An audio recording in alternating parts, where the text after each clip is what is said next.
সম্প্রতি 26শে মার্চ বুধবার আজকে একটি খুব বড় দুর্ঘটনার শিকার হলেন বচ্চন পরিবার। আসলে ঘটনাটি ঘটেছে ঐশ্বর্য রায় বচ্চনের সাথে।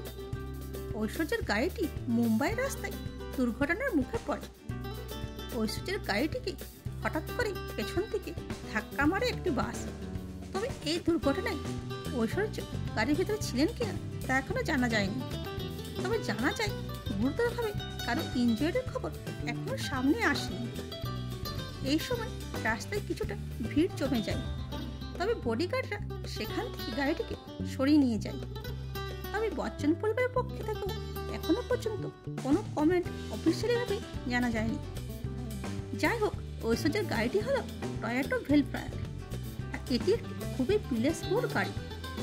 এরকম ভিডিও পেতে চ্যানেলটিকে লাইক, শেয়ার ও সাবস্ক্রাইব করুন, আর ফেসবুক, ইনস্টা থেকে দেখে থাকলে ফলো করুন। Thanks for watching.